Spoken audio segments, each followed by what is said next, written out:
Bonjour, je me présente Yannick Seyer. Bienvenue dans ce cours de physique-chimie dédié aujourd'hui à la propagation de la chaleur et l'isolation thermique. La propagation de la chaleur est un échange de chaleur entre deux corps. Cet échange a toujours lieu spontanément du corps le plus chaud vers le corps le plus froid. Il existe deux transferts de chaleur, à savoir la conduction et la convection. Dans le transfert de la chaleur par conduction, cette chaleur se propage de proche en proche sans mouvement de matière. Et ceci grâce aux supports métalliques, comme par exemple dans le cas d'un fer à souder. La chaleur donc se déplace de proche en proche. Quant à la convection, c'est un transfert de chaleur, mais accompagné du transport de la matière. En effet, elle se conduit dans les fluides comme le gaz, l'air par exemple, ou un liquide.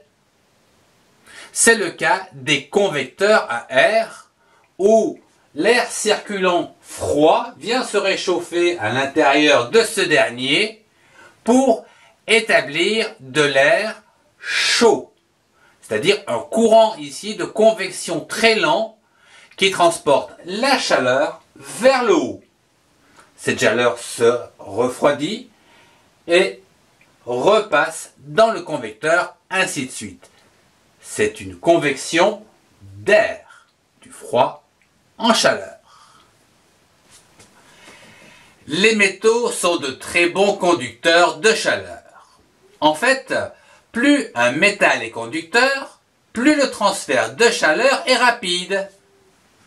Nous constatons que la conduction est croissante entre le fer et le cuivre, en passant par le laiton et l'aluminium.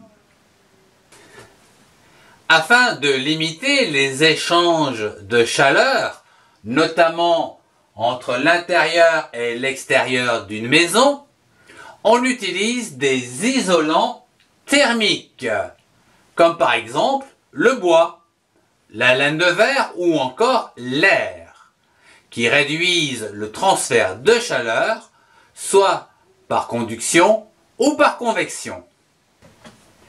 Je vous remercie de votre attention, au revoir et à très bientôt.